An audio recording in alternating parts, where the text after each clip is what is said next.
નમસ્કાર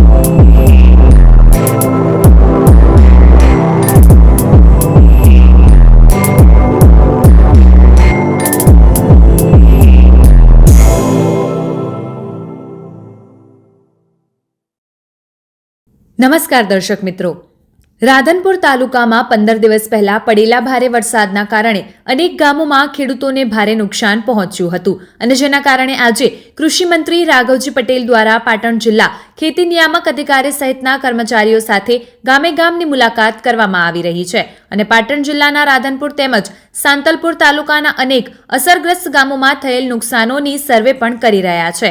પાટણ જિલ્લાના રાધનપુર, સાંતલપુર તાલુકાના અસરગ્રસ્ત ગામોમાં સરકારી તંત્ર દ્વારા લગભગ 80% જેટલો નુકસાનીનો સર્વે પૂર્ણ કરી દેવામાં આવ્યો છે અને જલ્દીથી ખેડૂતોને નુકસાનીનું વળતર મળે તેમજ આવનારા સમયમાં જે વરસાદી પાણી ખેતરોમાં ભરાઈ રહે છે તેનો જલ્દીથી નિકાલ થાય તેની પણ કાર્યવાહી કરવાની ખાતરી કૃષિ મંત્રી રાઘવજી પટેલે આપી હતી.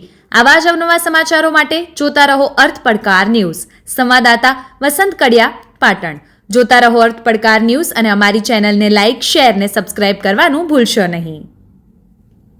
હા, તો તમને શું લાગ્યું એમ સરકાર પ્રત્યે?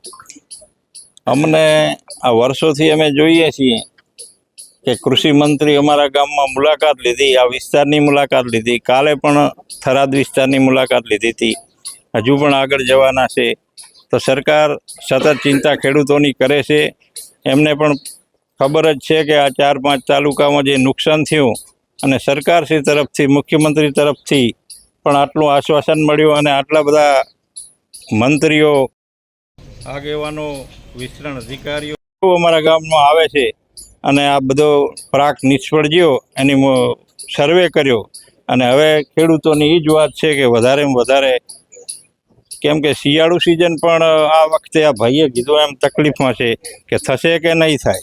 પાણી હજુ ખૂબ ભરાઈ રહ્યું છે. રાયડાની સિઝન આવી ગઈ છે વાવવાની, પણ કોઈ પાક વવાય એવું લાગતું નથી. સરકાર ઉપર તમને કેટલો વિશ્વાસ છે કે તમને? હવે આ સરકારમાંથી અને મીડિયામાંથી તો અમે જોઈએ છીએ કે આ વર્ષે ખૂબ વળતર આલશે, કેમ કે બધો ગુણાકાર કરીને આપે તો આ વર્ષે ખેડૂતો રાજી થાય એવું છે. નકે તો શું છે કે પાકે ફેલ ગયો, શિયાળું ફેલ ગયું અને હજુ શું થશે એ કાંઈ કહેવાતું નથી. શું નામ? મારું નામ વાઘેલા નટુભા.